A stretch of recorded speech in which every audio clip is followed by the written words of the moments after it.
बुझाए, ठंडक लाए, सबको भाए जीरा सिप। MTH का जलजीरा जीरा सिप। जीरा सिप, असली रिफ्रेशिंग, असली स्वाद, असली मजा। MTH।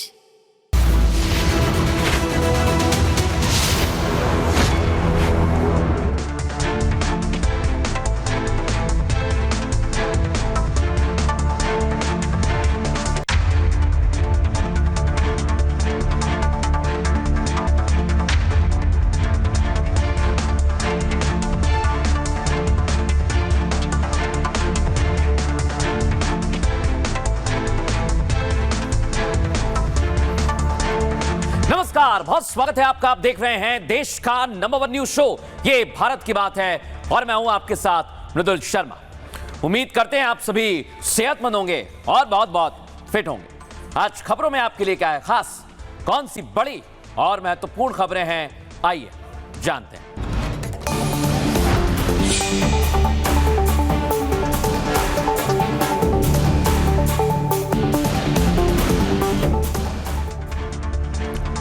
दर्शकों, आज की पहली बड़ी खबर आपको बता रहा हूं। ऑपरेशन मिडनाइट ऐसा हुआ कि विपक्ष का एक बहुत बड़ा मुद्दा छिन गया। स्टूडेंट को लेकर क्या ऐलान किया गया ये आपको बताऊंगा, लेकिन प्रोटेस्ट साइट पर दर्शकों आज आपको लेकर चलूंगा। वहां पर नशा चल रहा है, वहां पर ऐसी ऐप्स का इस्तेमाल किया जा रहा है जो भारत की सुरक्षा के लिए बहुत बड़ा खतरा है। दर्शकों, आपको बताऊंगा, यही जो जितने कॉकरोच आपको दिख रहे हैं, इन्होंने अब सोनम वांगचुक को भी बाहर कर दिया है। पूरी रिपोर्ट आपको दिखाऊं, लेकिन उससे पहले देखिए अभी तक इस मामले में क्या क्या हुआ है, दिखाइए।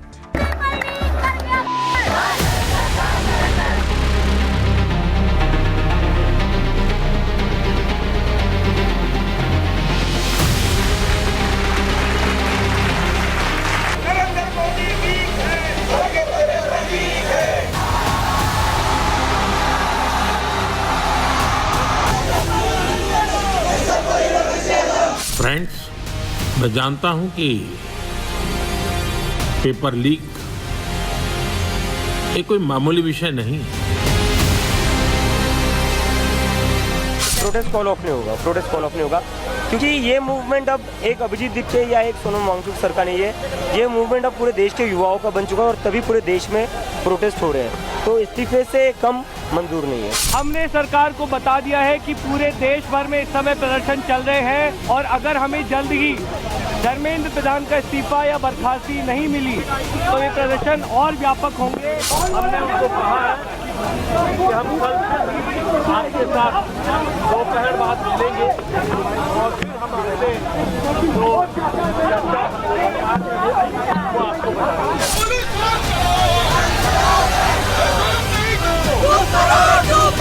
हम जेंजी हैं, हम रुकने वाले नहीं हैं, हम इनकलाब लाके ही रहेंगे। 75 साल की आज़ादी में हम हर बारी सुनते हैं कि बातचीत हो रही है, मगर बच्चों को रिलीफ कब मिलेगा? करियर तो बनने, जरा आप शादी कर लो आज ही।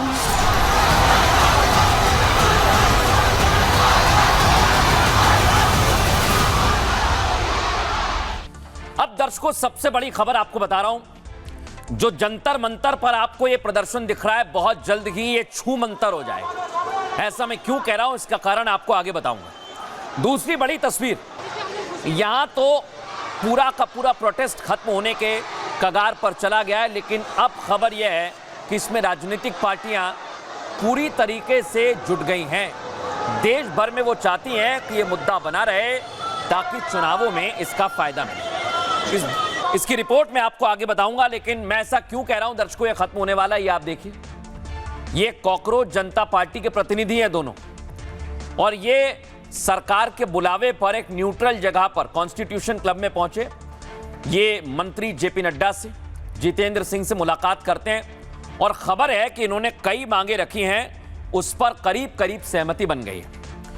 लेकिन दर्शकों, आपको इसके इतर तस्वीर दिखाता हूं। ये आप देखिए, सोनम वांगचुक। देश भर में सोनम वांगचुक को लेकर अब पूछा जा रहा था कि वो कहां हैं। उनकी तस्वीर देर रात सामने आई दर्शकों। अनशन खत्म कर दिया है, जेपी नड्डा पहुंचे, जितेंद्र सिंह, और उनके ठीक बगल में सोनम वांगचुक की धर्मपत्नी गीतांजलि जी मौजूद हैं, और उन सभी की मौजूदगी में उन्होंने अनशन खत्म किया। मैं सुनाइए इसमें।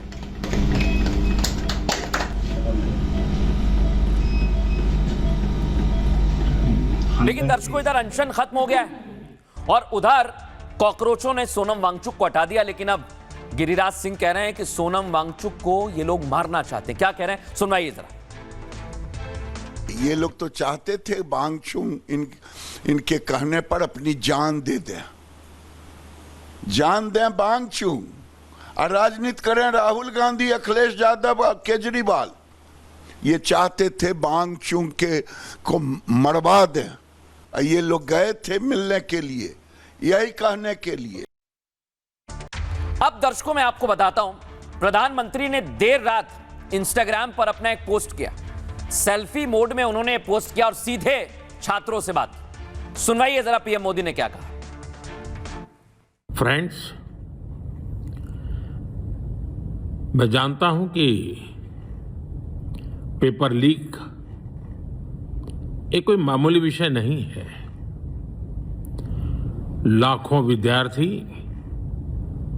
और उनके अभिभावकों के लिए बहुत ही पीड़ादायक है, और इसलिए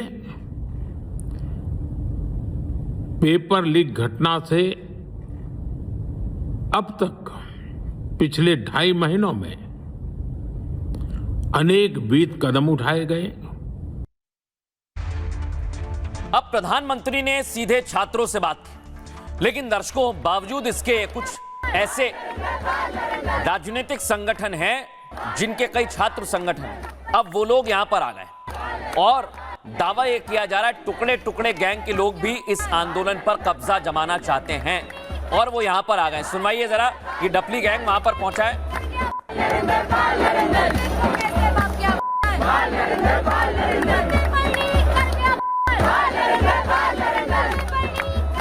लेकिन दर्शकों सोचिए आप, हो क्या रहा है, सरकार क्या कह रही है, कॉकरोच जनता पार्टी क्या कह रही है, आपको बताता हूं, दिखाइए जरा। कॉकरोच जनता पार्टी कहती है कि पीड़ित परिवारों को 1 करोड़ का मुआवजा दिया जाए। सरकार ने कहा कि हां हम इस पर विचार करेंगे, यानी पॉजिटिव आंसर दिया है, सकारात्मक जवाब। अब कॉकरोच जनता पार्टी कहती है प्रदर्शनकारियों पर जो एफआईआर हो वो वापस ली जाए, लेकिन करीब करीब खबर यह है कि सरकार इस पर सहमत है। अगर उसमें छात्र होंगे तो एफआईआर वापस ली जाएगी। शिक्षा मंत्री का इस्तीफा, इस पर दर्शकों कल जवाब मिलेगा और इसी को लेकर देश भर में अब प्रदर्शन की बात कॉकरोच पार्टी कह रही है। लेकिन दर्शकों सोचिए, कॉकरोच जनता पार्टी से सरकार बात कर रही है, सोनम वांगचुक ने अपना अनशन खत्म कर दिया है, लेकिन अब कॉकरोच कह रहे हैं कि सोनम वांगचुक से हमारा लेना देना नहीं, ये उनका प्रदर्शन नहीं, ये उनका प्रोटेस्ट नहीं, ये उनका धरना नहीं। देखिए जरा।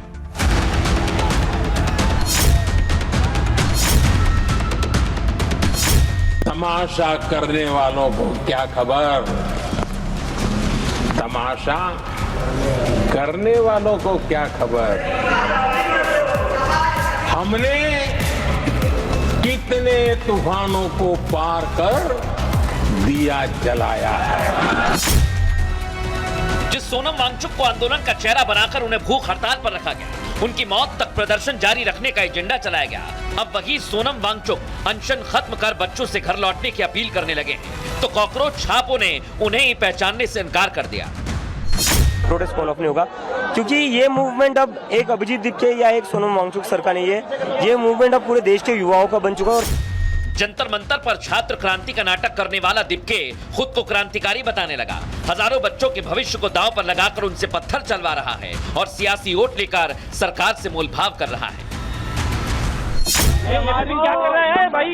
नंबर 3 डिमांड है कॉम्पेंसेशन और एफआईआर विड्रॉल और गारंटी का, उससे सरकार पॉजिटिव है। हमने सरकार को बता दिया है कि पूरे देश भर में इस समय प्रदर्शन चल रहे हैं और अगर हमें जल्द ही धर्मेंद्र प्रधान का इस्तीफा या बर्खास्ती नहीं मिली तो ये प्रदर्शन और व्यापक होंगे।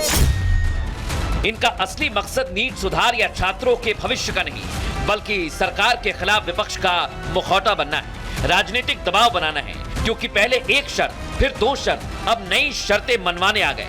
अगर सरकार ने इनकी सारी शर्तें मान ली तो इन्हें नया मुद्दा ढूंढना पड़ेगा, आंदोलन का धंधा चौपट हो जाएगा और टेंट के पीछे से जो फंडिंग हो रही है उस पर भी ताला लग जाएगा। अब दर्शकों, जो छात्र मुझे सुन रहे हैं, जिन तक मेरी आवाज जा रही है, जो मैं बताऊंगा उससे आपको धक्का लगेगा। जिस सोनम वांगचुक के पीछे देश के कई छात्र चल रहे थे, सोनम वांगचुक ने अनशन तोड़ दिया है।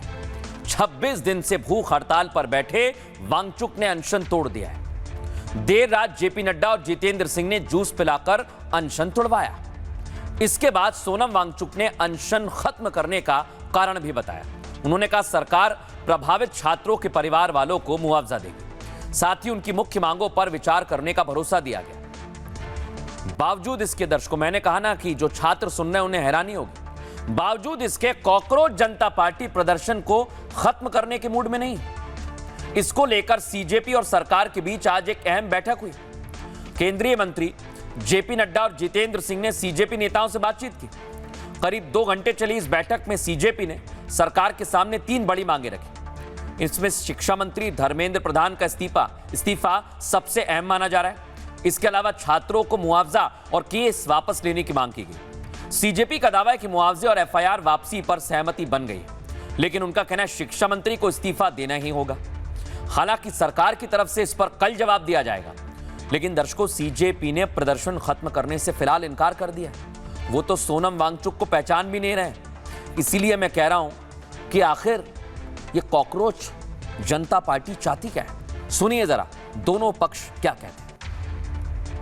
हमने सरकार को बता दिया है कि पूरे देश भर में इस समय प्रदर्शन चल रहे हैं और अगर हमें जल्द ही धर्मेंद्र प्रधान का इस्तीफा या बर्खास्ती नहीं मिली तो ये प्रदर्शन और व्यापक होंगे और जल्द ही कॉकरोच जनता पार्टी को एक और नेशनल कॉल देना होगा। हम उम्मीद करते हैं कि सरकार जल्द से जल्द धर्मेंद्र प्रधान को बर्खास्त करेगी या वो इस्तीफा देंगे और इस मामले को हम एक कंक्लूजन की ओर लेकर जा पाएंगे। कई दृष्टि से उन सारी बातों पर हर तरीके से चर्चा हुई। उनकी मुख्यतः 3 डिमांड थी और 5 सुधार की दृष्टि से परीक्षा में सुझाव हुए। हमने उनको कहा है कि हम कल आपके साथ दोपहर बाद मिलेंगे और फिर हम आपसे जो चर्चा वो आपको बताएंगे। लेकिन दर्शकों, मैं आपको बताता हूं, बातचीत चल रही है, ये खबर आप तक पहुंची, लेकिन प्रोटेस्ट साइट पर क्या चल रहा है, आइए आपको वहां पर लेकर चलता हूं। क्योंकि खबर यह है कि वहां पर निहंग पहुंचे थे, लेकिन अब निहंग सिख उन प्रदर्शनकारियों को मार रहे हैं जो यहां पर घुस गए, जो यहां पर गालियां दे रहे हैं। दिखाइए जरा इसे, एम्बियंस सुनाइए कैसे निहंगों ने समझ सका है।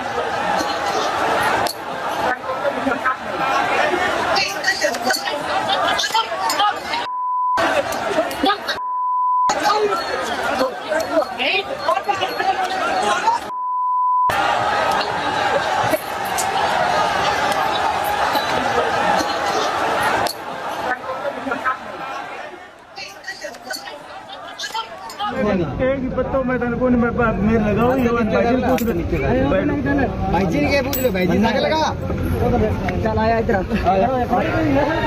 ना तो छोटे को पूरी कराएंगे ले ले ले मदीन दुकान में एक पत्तों में तनको ने मेरे लगाओ ये भाईजी पूछ लो भाईजी ने क्या पूछ लो भाईजी ना लगा। यहाँ निहंग माहौल खराब करने वालों की पिटाई कर रहे हैं और उधर कुछ यूट्यूबर्स आ गए जो अलग अलग तरह का कंटेंट बना रहे हैं। क्या कह रहे हैं, सुनवाइए जरा। मैं लिपस्टिक लगाना छोड़ दूंगी अगर आपने रिजाइन नहीं दिया तो। यार प्लीज दे दो ना इस्तीफा, क्या करके मारोगे। पूछो प्लीज रिजाइन दे दीजिए। बाबू प्लीज रिजाइन दे दो ना। मैं लिपस्टिक लगाना छोड़ दूंगी अगर आपने रिजाइन नहीं दिया तो। यार प्लीज दे दो ना इस्तीफा, क्या करके। इस तरह के प्रदर्शन पर देश भर में सवाल उठ रहे हैं कि ये हो क्या रहा है। यहाँ आप देखिए दर्शक, गंभीर मुद्दा है। अगर छात्र इस पर गंभीर है तो यहाँ देखिए क्या हो रहा है। दावा किया जा रहा है कि वहां डांस हो रहा है।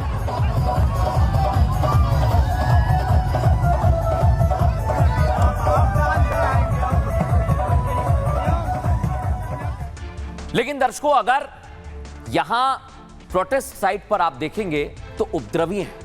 यहां ऐसे लोग पहुंचे हैं जिन्हें छात्रों की फिक्र नहीं है।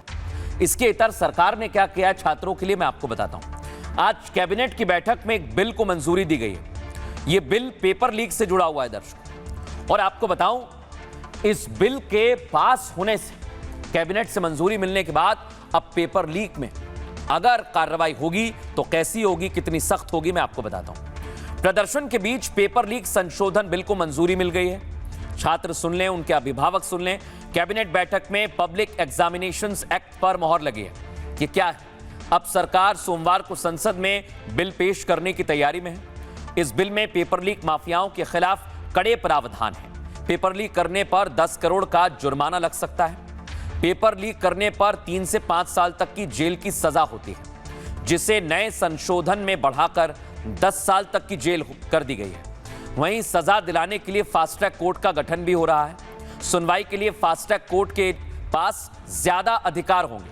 और पीएम मोदी ने संकेत भी दिए दर्शकों। क्या कहा कि संशोधन करने से कानून मजबूत होगा और किसी भी परीक्षा में धोखाधड़ी करने वालों के बीच डर पैदा होगा। क्योंकि पीएम मोदी ने कहा पेपर लीक कोई मामूली विषय नहीं है, यह लाखों छात्रों और उनके माता पिता के लिए पीड़ादायक है। इसलिए पेपर लीक रोकने के लिए पिछले 2.5 महीने में कई कदम उठाए गए। अब तक कई गुनहगारों को पकड़ा गया है जो जेल की सलाखों के पीछे हैं। उन्होंने कहा सरकार की जिम्मेदारी थी कि छात्रों का साल बर्बाद ना हो, इसलिए कम समय में 22 लाख छात्रों का एग्जाम कराया, रिजल्ट भी आ गया, लोगों ने टॉप किया और वो अब एडमिशन लेंगे। लेकिन अब पेपर लीक करने वालों को फास्ट ट्रैक कोर्ट में सजा भी दिलाई जाएगी। और इसके लिए प्रधानमंत्री ने आज देशवासियों को संबोधित भी किया, छात्रों से बात भी की। सुनिए जरा। फ्रेंड्स, मैं जानता हूं कि पेपर लीक एक कोई मामूली विषय नहीं है। लाखों विद्यार्थी और उनके अभिभावकों के लिए बहुत ही पीड़ादायक है। और इसलिए पेपर लीक घटना से अब तक पिछले 2.5 महीनों में अनेक विध कदम उठाए गए, गुनहगारों को पकड़ा गया है, वे जेल में पड़े हैं। लेकिन हम वहां पर संतोष मानने वाले लोगों में से नहीं है। और इसलिए मैंने आज फास्ट ट्रैक कोर्ट के लिए विभागों को निर्देश दिए थे। आज विभागों ने लगातार मेहनत करके देर रात मुझे मुसद्दा भी दे दिया। लेकिन दर्शकों सोचिए जरा, इधर सरकार बात कर रही है, सोनम वांगचुक ने अनशन खत्म कर दिया, लेकिन आपको बताऊं मैं, ये एहसान फरामोश है। जो कल तक सोनम वांगचुक कर रहे थे, वो पल भर में बदल गए। सुनवाइए जरा इसे। फिर से प्रोटेस्ट कॉल ऑफ नहीं होगा, क्योंकि ये मूवमेंट अब एक अभिजीत दीपके या एक सोनम वांगचुक सर का नहीं है। ये मूवमेंट अब पूरे देश के युवाओं का बन चुका है और तभी पूरे देश में प्रोटेस्ट हो रहे हैं। तो इस्तीफे से कम मंजूर नहीं है। हमारा आंदोलन ये पूरे देश भर के युवाओं का आंदोलन है, अपोजिशन पार्टियों का आंदोलन नहीं है। और इस आंदोलन को देश के युवा आगे बढ़ाएंगे और यह आंदोलन कहीं से भी कमजोर नहीं पड़ेगा। लेकिन दर्शकों, मैं आपको बताता हूं कि इनके पीछे कौन है, और दावे के साथ कहता हूं, इसको जरा ध्यान से देखिए। कुछ लोग परेशान हो जाएंगे इस फैक्ट को देखकर दर्शकों। सीजेपी के गुंडे तो आपने देखे दर्शकों, लेकिन ये लोग बिटचैट एक ऐप है, इसका इस्तेमाल कर रहे हैं। ये ऐप दर्शकों, आपने पहली बार इसका नाम सुना होगा। मैं आपको बताऊं, ये इंडोनेशिया में जब दंगे हुए तो इस्तेमाल में लाई गई। आपको ये बताऊं, नेपाल में जो दंगा हुआ यही ऐप थी, और यही ऐप दिल्ली में सीजेपी के प्रदर्शनकारी इस्तेमाल कर रहे हैं। इसका मालिक कौन है दर्शकों? Jack Dorsey. ये भारत विरोधी गतिविधियों में शामिल भी रहा है पहले भी।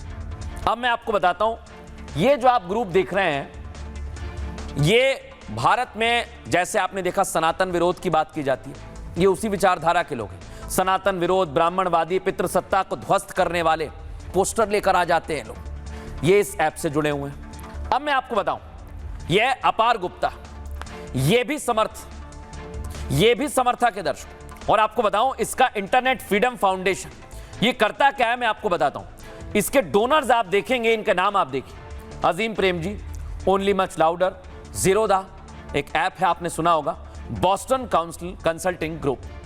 अब इतने लोग, ये कोई भारतीय है क्या दर्शकों? आप बताइए। जैक डार्सी भारतीय नहीं, ये विदेशी हैं। अमेरिका से सीधे सीधे बात की जाती है कि भारत को कमजोर करने की कोशिश है, और उसका सबूत ये बिटचैट ऐप है। इसमें ना नेट है, ना ही इसमें आपके मोबाइल के सिम की जरूरत है, ये सिर्फ ब्लूटूथ से चलता है, और इसी से प्रदर्शनकारी इस्तेमाल कर रहे हैं एक दूसरे से बात करने में। दर्शकों सोचिए आप, कितनी सुरक्षा में सेंध लगाने वाली ऐप है, क्योंकि इसमें ना आप ट्रैक हो सकते हैं, ना किसी को पता चल सकता है कि आप मैसेज क्या भेज रहे हैं। आइए मैं आपको बताता हूं। बिटचैट नाम के ऐप को सरकार ने बैन कर दिया है। पहली खबर तो ये सुनिए। आशंका है कि प्रदर्शन में इस ऐप का इस्तेमाल हुआ होगा। बिटचैट को एक्स के फाउंडर यानी ट्विटर था जब, और पूर्व सीईओ जैक डार्सी ने बनाया है।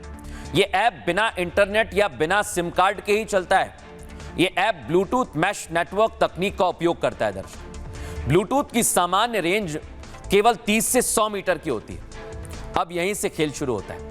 लेकिन बिटचैट में हर फोन एक नोड या रिले जैसा काम करता है। दर्शकों, जैसे समझिए, जब सैकड़ों प्रदर्शनकारी एक जगह पर जमा रहते हैं तो मैसेज एक फोन से दूसरे फोन पर होते हुए भीड़ तक पहुंच जाता है।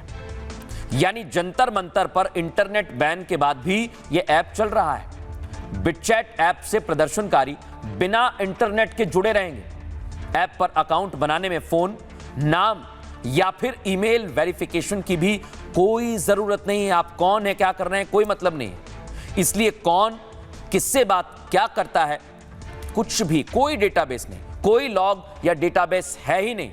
जब इंटरनेट बंद किया गया तो इस ऐप पर मैपिंग और टूल किट बांटी गई। दर्शकों, सुरक्षा बलों की तैनाती कहां है, मार्च को किस गली से ले जाना है, हमला कहां पर करना है, पत्थर कहां चलाने हैं, और आगे की क्या रणनीति है, ये सब ऑफलाइन नेटवर्क पर शेयर किया गया।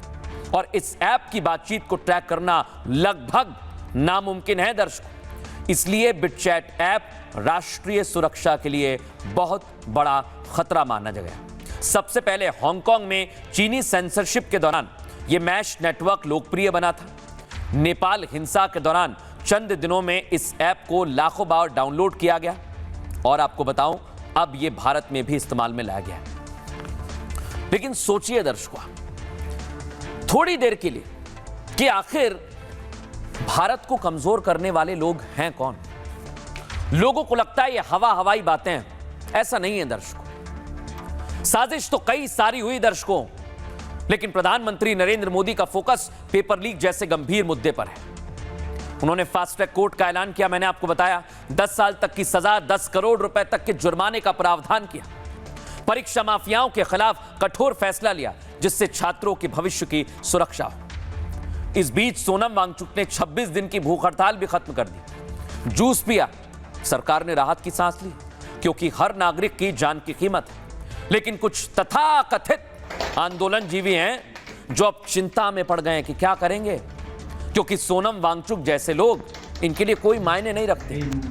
जब हड़ताल करवानी थी, भीड़ जुटानी थी, तो सोनम वांगचुक को ले आए, और जब स्वेच्छा से हड़ताल खत्म कर दी तो कॉकरोच अब सोनम वांगचुक को बेवफा बता रहे हैं। कह रहे हैं सोनम तो बेवफा है, ये उनका आंदोलन ही नहीं है।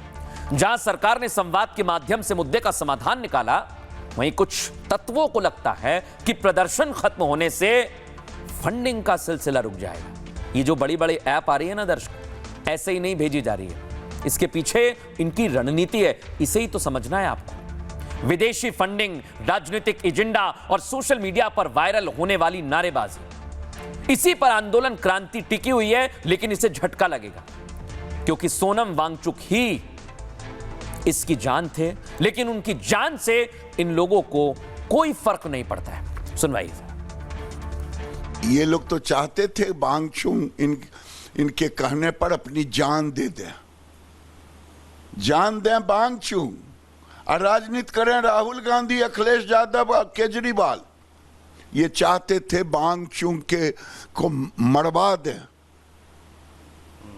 ये लोग गए थे मिलने के लिए, यही कहने के लिए।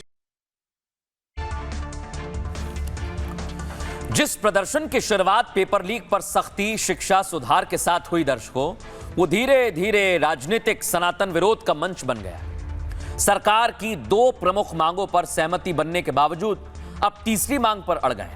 कहते हैं कि हम 2 आंदोलन खत्म नहीं करेंगे। सुनिए जरा। सोनम सर को 26 दिन तक भूख हड़ताल करनी पड़ी है, तो इसके बाद तो इस्तीफे के नीचे हमें कुछ मंजूर नहीं है। तो इस्तीफा ही चाहिए ना, इस्तीफा ही लेंगे ना हम, तो यहां से इस्तीफा लेकर ही हटेंगे। धर्मेंद्र प्रधान इस्तीफा दो, धर्मेंद्र प्रधान इस्तीफा दो। दर्शकों, बच्चों को और युवाओं को आगे करके भावनाओं को भड़काना क्या नैतिकता है? छात्रों को सोचना चाहिए कि क्या ये उनकी भलाई के लिए है या कुछ राजनीतिक संगठन पिज्जा बर्गर बांट रहे हैं और इससे खुश हो रहे हैं लोग। पिज्जा आ रहा है, बर्गर आ रहा है, बहुत कुछ मिल रहा है वहां। तो मैं आपको बताऊं, इसके पीछे नशे का कारोबार चल रहा है। प्रधानमंत्री को, सनातन को, सेना को गाली देने का काम चल रहा है। पुलिस पर पत्थरबाजी हो रही है, उनका मजाक बनाया जा रहा है, उनका वीडियो बना के पूछा जा रहा है आप लठ तो नहीं मारेंगे।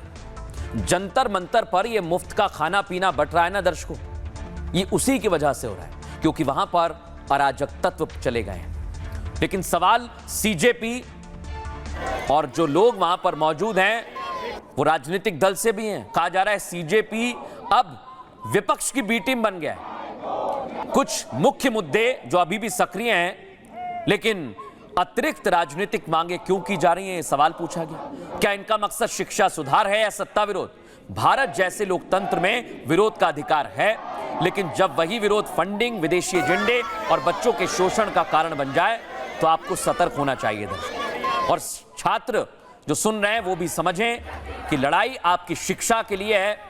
अब मोदी सरकार बात कर रही है, बात की जा रही है, संवाद किया जा रहा है, लेकिन अब आगे क्या होगा इसी पर निगाहें बनी हुई हैं। सुनिए जरा छात्र क्या कहते हैं। सोनम वांगचुक जो फैसला लिया काफ़ी अच्छा था। उनकी हेल्थ लगातार डिटोरिएट हो रही थी। उनके अनशन से ये तो ठीक है कि हम लोगों को हो सकता है न्याय मिल जाए, बट हम एटलीस्ट यही चाहते हैं कि हमें इस्तीफा ही चाहिए। जो भी सरकार द्वारा किया जा रहा है वो गलत है। जैसे दिल्ली में छात्रों के साथ इतनी बर्बरता से चीज़ें हुई वो गलत है और अब ये रुकने वाला नहीं है। जब तक धर्मेंद्र जी का इस्तीफा नहीं आता तब तक चलना चाहिए। उन्होंने अपनी तरफ से तोड़ा नहीं, उनसे तोड़वाया गया प्रेशर में।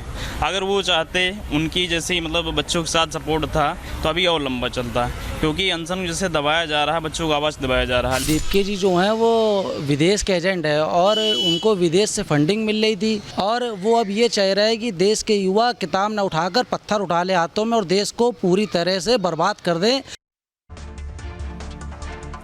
लेकिन दर्शकों, आपने ये तो देख लिया कि छात्र भी अब कह रहे हैं कि ये जो फंडिंग हो रही है इससे सावधान रहना है। लेकिन मैं आपको बताता हूं दर्शकों कि वहां पर चल क्या रहा है। अब पुलिस ने बहुत बड़ी तैयारी की है, ये आप देखिए। वहां जितने भी ये उपद्रवी पहुंचे हुए, इनको लग रहा था कोई देख नहीं रहा है, गाली देंगे चले जाएंगे, 2-4 बातें कह देंगे और फिर निकल जाएंगे। लेकिन नहीं, एक एक उपद्रवी दंगाई गुंडे का चेहरा रिकॉर्ड किया गया है दर्शकों। फेस डिटेक्टर कैमरे लगाए गए हैं, देखिए उसकी तस्वीर मैं आपको दिखा रहा हूं। नाम आ रहा है, सबकी डिटेल्स आ रहे हैं। अब दर्शकों मैं आपको अगली तस्वीर दिखाता हूं, दिखाइए जरा अगली तस्वीर। जंतर मंतर पर ये देखिए, जिसने पत्थर मारा, जिसने गाली दी, वो यहां पुलिस के रडार पर आ गया है। दिखाइए जरा, एक एक व्यक्ति का फोटो खींच गया है। आपका तो कहीं फोटो नहीं है, कुछ लोग अभी मोबाइल पर देख रहे हैं मुझे, देख लीजिए, क्योंकि कई लोग हैं जो बच रहे हैं, ऐसा सोच रहे हैं, लेकिन वो बचेंगे नहीं। दर्शकों अगली तस्वीर दिखाइए, ये आप देखिए, जिसने एसीपी विवेक भगत पर हमला किया था ना, ये भीड़, इनको पहचान लिया गया है। ये एक एक व्यक्ति के घर नोटिस जाएगा और जो गालियां दे रहे हैं दर्शकों उनको भी दिखाता हूं मैं। दिखाइए जरा अगली तस्वीर दिखाइए, ये जो गाली देने वाले हैं ये आप देखिए, ये इनका फोटो लग गया है। दिखाइए जरा इस तस्वीर को, दिखाइए।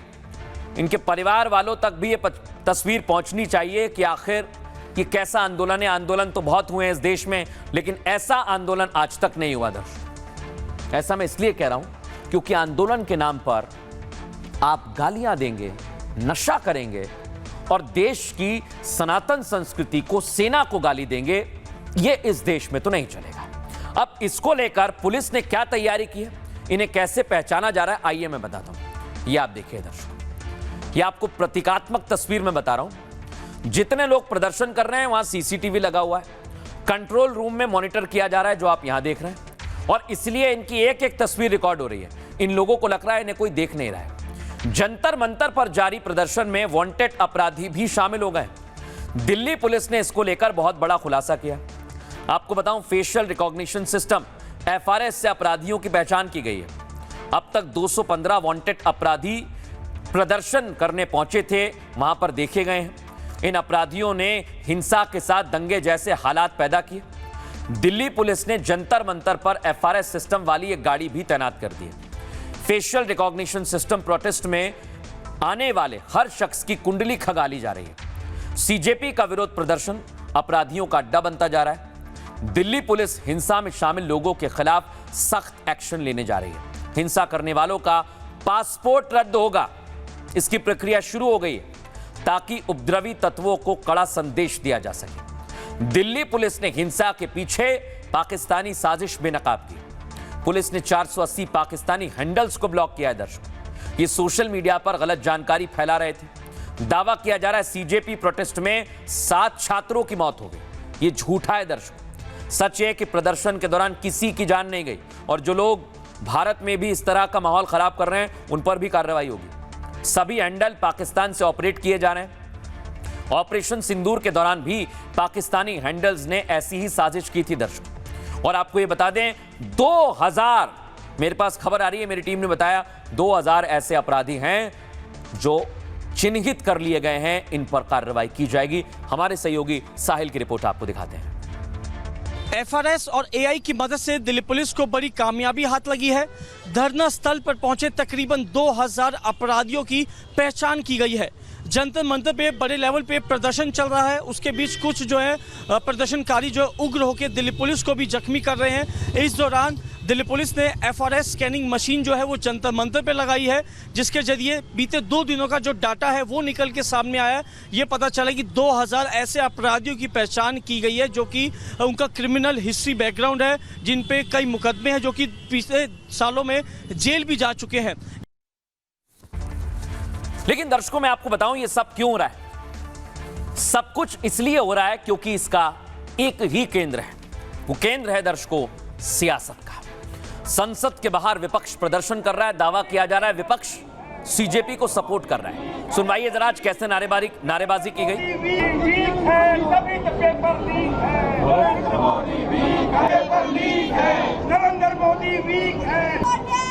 अब दर्शकों, मैं आपको बताता हूं, आज लोकसभा के अंदर भी काफी ज्यादा हंगामा हुआ। सुनवाइए जरा। बहाना बनाएंगे देश के सामने में, अब हम चर्चा नहीं करके बहाना बनाएंगे तो ये अच्छा संदेश नहीं जाएगा। मैं राहुल गांधी जी से अनुरोध करता हूं, आप अपने कांग्रेस पार्टी के साथियों को थोड़ा समझा दीजिए। आप कंडीशन मत डालिए, हम चर्चा शुरू कर सकते हैं आज भी। दर्शकों, आज राज्यसभा में लाठीचार्ज का मुद्दा उठाया गया, उस पर भी हंगामा हुआ। सुनवाइए जरा इसे। सभापति sir, thank you very much sir. आपने हम सभापति जी 20 जुलाई सोमवार को छात्रों के खिलाफ जिस तरह लाठीचार्ज उससे मेरा मन दुखा। लेकिन दर्शकों, मैं आपको बताता हूं कि इस समय सियासत कैसी हो रही है और इस मुद्दे पर विपक्ष चाहता क्या है। आइए जरा आपको बताते हैं इनकी कोशिश क्या है। पेपर लीक को लेकर सदन में लगातार हंगामा जारी है। ये तस्वीर आप देख रहे हैं। शुक्रवार को सदन के अंदर और बाहर जमकर बवाल हुआ। सदन के बाहर विपक्षी सांसदों ने प्रदर्शन किया। मल्लिकार्जुन खड़गे, प्रियंका के नेतृत्व में सांसदों ने धर्मेंद्र प्रधान का इस्तीफा मांगा और लोकसभा में संसदीय कार्य मंत्री किरण रिजिजू ने चर्चा की बात दोहराई। कहा, हम सभी सहमत हैं, नीट पर चर्चा होनी चाहिए। सोनम वांगचुक ने अनशन खत्म कर दिया है, वो भी चर्चा चाहते हैं, लेकिन विपक्ष चर्चा से भाग रहा है। इससे सही संदेश नहीं जाएगा।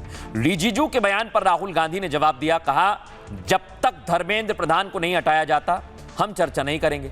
राहुल गांधी छात्रों पर लाठीचार्ज करने वालों को सजा देने की मांग कर रहे हैं। सरकार छात्रों से माफी मांगे, इसका भी मुद्दा उठाया गया।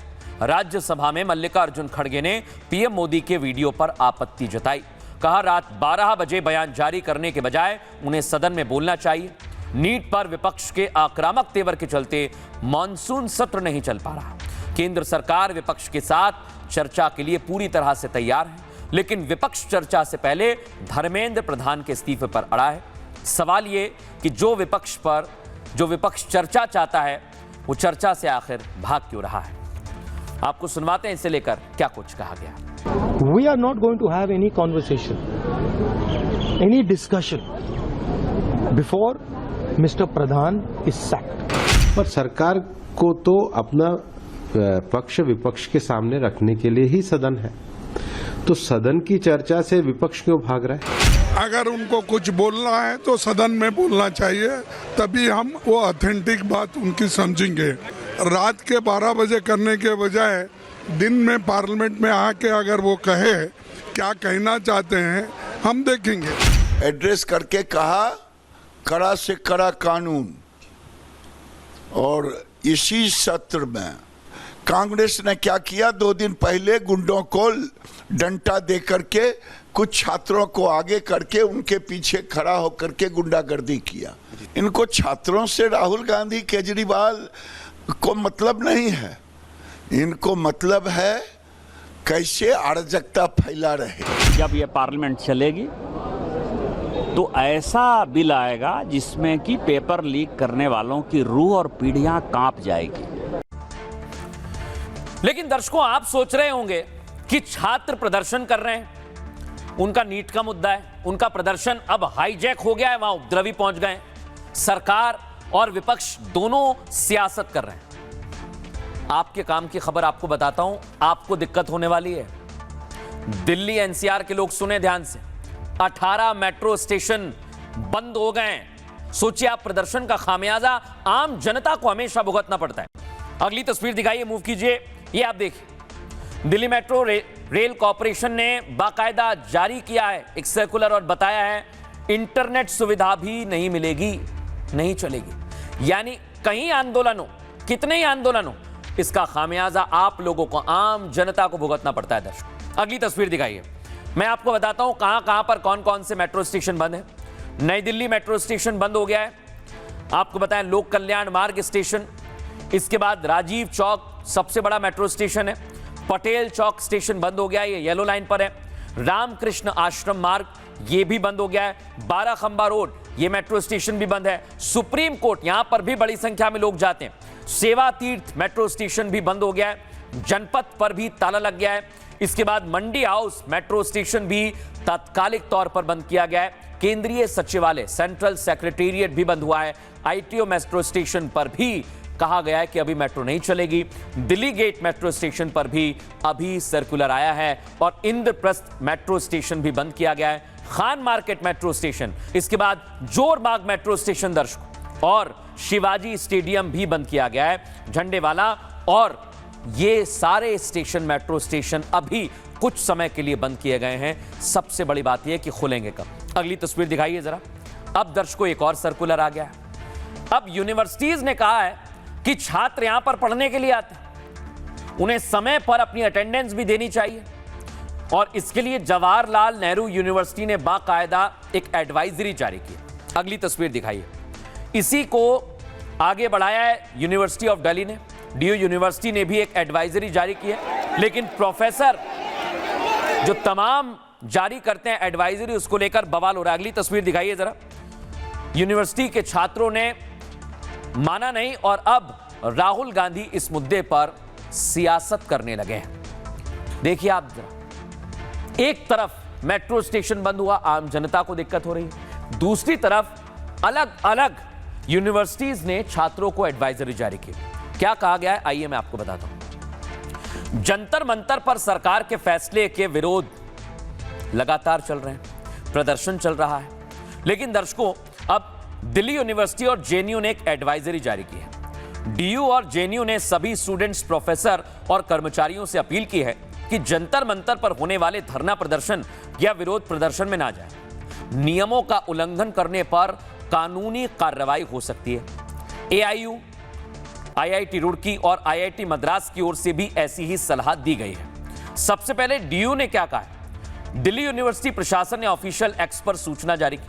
छात्रों और शिक्षकों से अपील की है कि वो प्रदर्शन का हिस्सा ना बने, किसी भी तरह की गैर कानूनी सभा या प्रदर्शन में जाने से बचें जिन पर सुप्रीम कोर्ट के निर्देशों के अनुसार कड़े नियम लागू हैं। ऐसी गतिविधि से छात्र की सुरक्षा को गंभीर खतरा हो सकता है, उनकी पढ़ाई लिखाई और करियर के अवसरों पर भी असर पड़ सकता है। जेएनयू की तरफ से भी ऑफिशियल एक्स पर पोस्ट किया गया है। सभी सदस्यों को सलाह दी जाती है कि वो जिम्मेदारी से काम लें और अपनी व्यक्तिगत सुरक्षा को प्राथमिकता दें। प्रदर्शन के बारे में सुप्रीम कोर्ट के निर्देश का पालन करें। नियमों का उल्लंघन करने पर कानूनी कार्रवाई हो सकती है। आपको बताएं, इसी तरह से अब विरोध प्रदर्शन भी चल रहा है और इसको लेकर सियासत भी हो रही है। सुनिए जरा।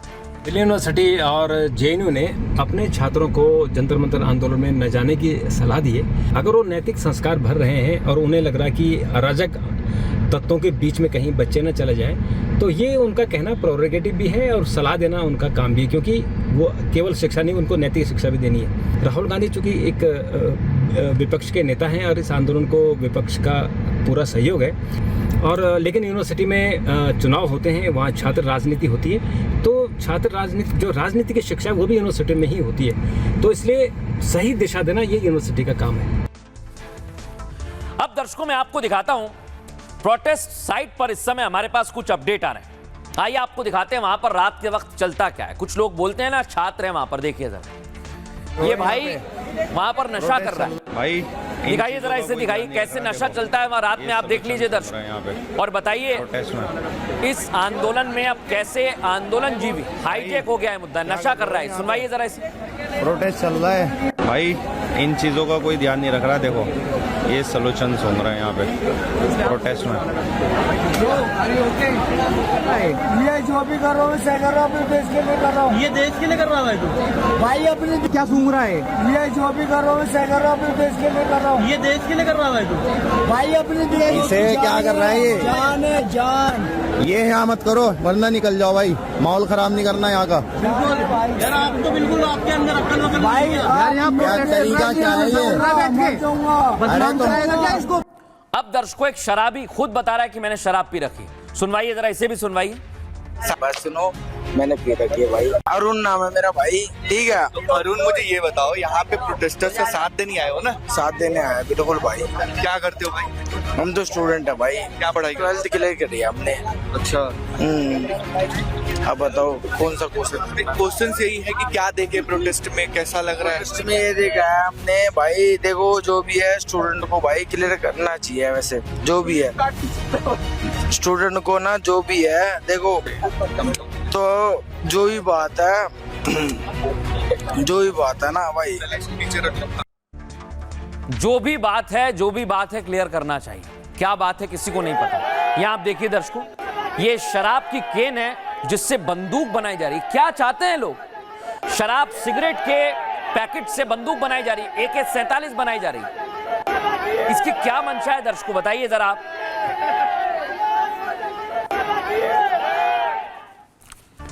लेकिन दर्शकों सोचिए जरा, आखिर ये लोग बंदूक बनाकर क्या बताना चाहते हैं? वहां शराब पार्टी चल रही है और लोग कह रहे हैं कि छात्रों का आंदोलन है, इस पर आप छात्रों का आंदोलन ही कहिए। नहीं दर्शकों, मैं तो जो सच है वही बताऊंगा कि वहां पर हो क्या रहा है।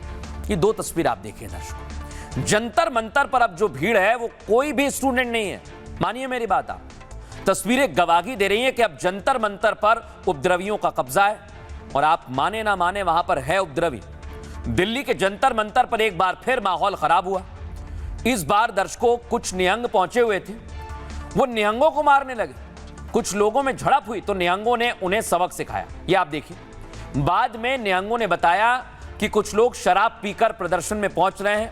इनकी तस्वीर आप देखिए, जो इस प्रदर्शन में माहौल खराब करने की कोशिश करते हैं। पहले डीपी के इंस्पेक्टर, दिल्ली पुलिस के इंस्पेक्टर नंद किशोर भी यही बात कह चुके हैं। नंद किशोर ने बताया कि जिन लोगों ने हमला किया वो नशे में थे। अब साफ साफ दिख रहा है दर्शकों, देख लीजिए इन्हें, ये शराब की बोतल का बंदूक जैसा कुछ बनाते हैं और क्या दर्शाना चाहते हैं। ये लोग क्या कर रहे हैं? नीट पर शुरू हुआ प्रदर्शन अब शराबियों का और नशेड़ियों का अड्डा बन गया। किसी के हाथ में सिगरेट है, कोई नशा कर सड़क पर पड़ा हुआ है।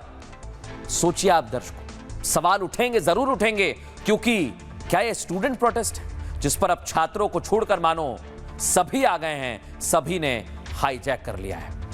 और इसी को लेकर दर्शकों अब सवाल पूछा जा रहा है कि आखिर ये प्रदर्शन कैसा और कहां तक जाएगा, देखना होगा।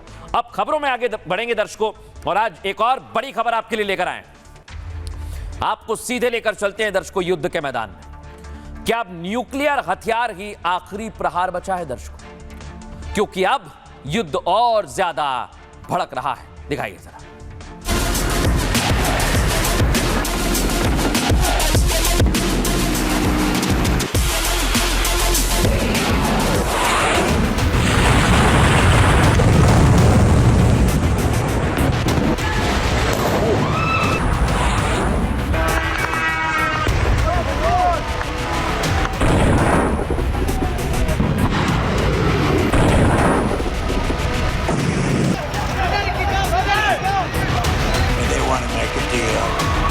I say they're not ready to make a deal.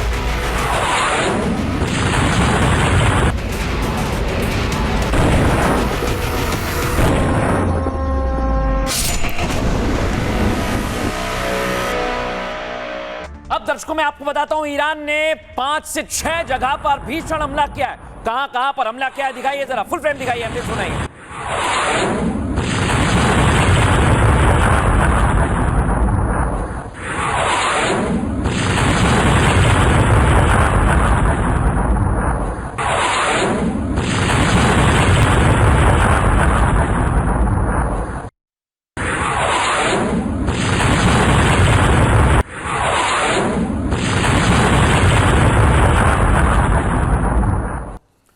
दर्शकों मैं आपको दिखाता हूं, अमेरिकी हमले बहुत ज्यादा तेज हो गए और ऐसा लग रहा है कि डोनाल्ड ट्रंप अब आर पार के मूड में है। दिखाइए जरा कैसे अटैक किया गया है।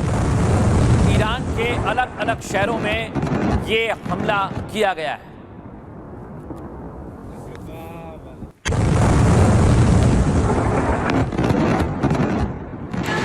अब दर्शकों मैं आपको एक और तस्वीर दिखाता हूं, ये आप देखिए। रिहायशी इलाकों में भी बमबारी की जा रही है अमेरिका की तरफ से। फुल फ्रेम दिखाइए जरा इसे।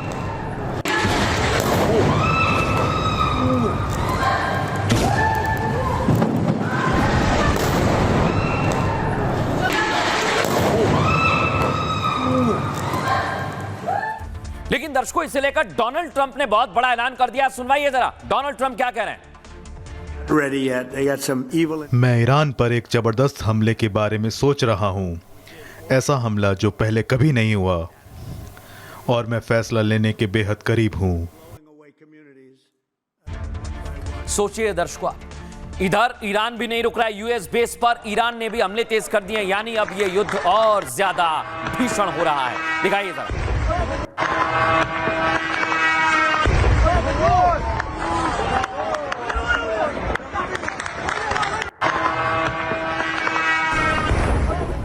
अब दर्शकों आपको बताएं, जॉर्डन बेस पर इस समय ये आप देखिए कैसे आग लगी हुई है, तबाही मच रही, यानी अब धीरे धीरे हमले एक दूसरे पर बढ़ा दिए गए। दिखाइए जरा।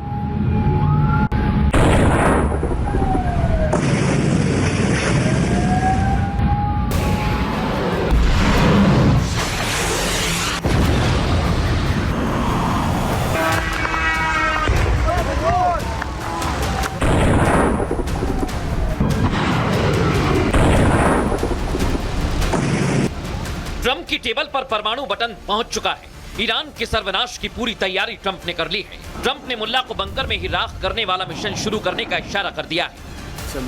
मैं ईरान पर एक जबरदस्त हमले के बारे में सोच रहा हूं, ऐसा हमला जो पहले कभी नहीं हुआ, और मैं फैसला लेने के बेहद करीब हूं। ट्रंप ने जैसे ही तबाही का इशारा किया, खलीफा ने अपनी सबसे खतरनाक मिसाइल सेजिल को जंग में उतार दिया। सेजिल ईरान की वो शैतानी मिसाइल है जिसने जॉर्डन से कुवैत तक कोहराम मचाया, इराक बॉर्डर पर अमेरिकी लॉजिस्टिक सप्लाई का रूट तबाह किया। यानी जंग अब उस मोड़ पर पहुंच चुके हैं जहां से तबाही का शब्द मतलब खत्म और सर्वनाश की शुरुआत होती है। कौन जाने ट्रंप के दिमाग में कौन सा प्लान पनप रहा है।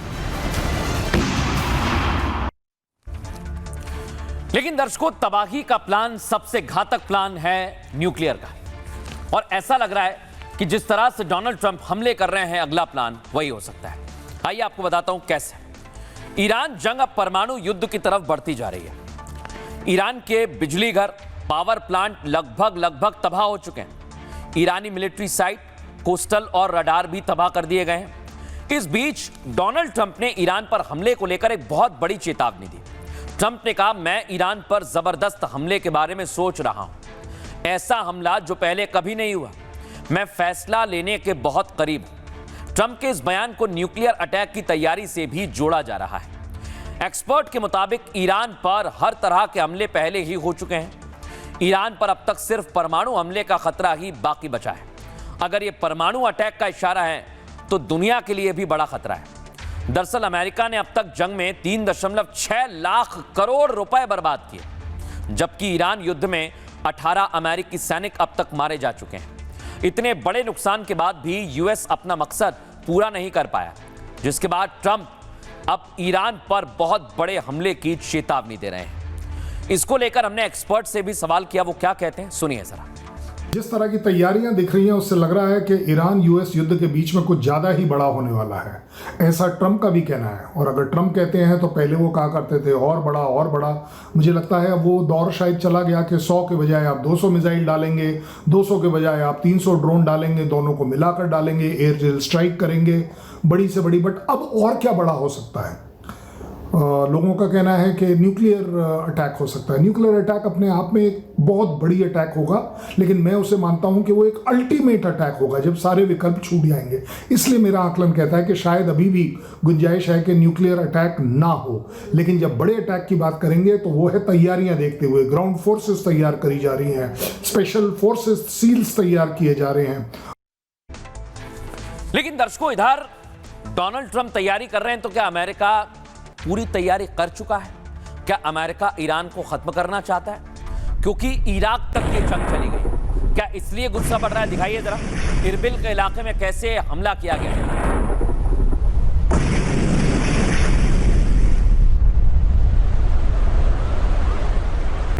लेकिन दर्शकों, अब जब ईरान फंसा तो सबसे खतरनाक हथियार सेजिल मैदान में आ गया है। दिखाइए जरा फुल फ्रेम, अहमियत सुनाइए।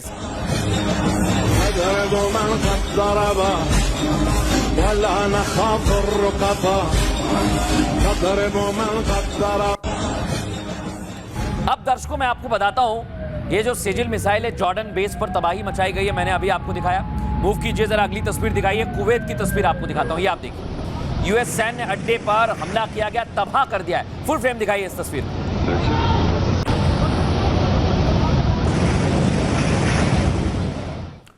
लेकिन दर्शकों सोचिए जरा, ईरान जो अब तक ड्रोन का इस्तेमाल करता है, मिसाइल कम चलाता है क्योंकि ऐसा लग रहा था कि उसके पास मिसाइल नहीं है, लेकिन अब ईरान ने भी सेजिल मिसाइल को फिर से मैदान में उतार दिया है। ट्रंप की धमकी के बाद ईरान के जवाबी हमले तेज हो गए। दर्शकों, ईरान ने अपनी सबसे खतरनाक सेजिल मिसाइल निकाल ली है। दर्शकों, दावा है कि ईरान ने सेजिल बैलिस्टिक मिसाइल से हमला किया है। जवाबी हमले में जॉर्डन, कुवैत में यूएस बेस पर भारी तबाही देखी गई। जॉर्डन में तैनात अमेरिकी थाट जो आप देख रहे हैं, इस सिस्टम को तबाह कर दिया गया है। कुवैत में MQ-9 रिपर ड्रोन से ऑपरेशन बेस पर हमला किया गया है। दर्शकों, ये आप देख रहे हैं ड्रोन हमला हो रहा है। इराक बॉर्डर पर स्थित शलमचे बॉर्डर क्रॉसिंग पर भी हवाई हमले किए गए हैं। शलमचे बॉर्डर क्रॉसिंग अमेरिका के लिए बेहद रणनीतिक जगह है। दर्शकों, इसी शलमचे बॉर्डर क्रॉसिंग से अमेरिकी लॉजिस्टिक सप्लाई होती है। ईरानी हमलों से अमेरिका पर उसके सहयोगी देश भी अब दबाव बढ़ा रहे हैं, क्योंकि यूएस डिफेंस अब अपने ही मिलिट्री बेस बचाने में फेल हो रहा है। कुवैत में लोगों में इतना गुस्सा बढ़ गया है। दर्शकों, मैं आपको बता रहा हूं कि वो बगावत करने लगे हैं। कुवैत में यूएस बेस पर वहां की पब्लिक ने ही हमले कर दिए। मैं दिखाऊंगा आपको तस्वीर। कुवैत के लोग अपने ही देश से अमेरिकी सेना को हटाने की मांग कर रहे हैं। यानी जंग की आग में अब अमेरिका अकेले नहीं जल रहा है, ईरान अकेले नहीं जल रहा है, अब पूरा का पूरा मिडिल ईस्ट खाड़ी देश जलने लगे हैं। इसको लेकर क्या कहते हैं एक्सपर्ट, सुनिए जरा।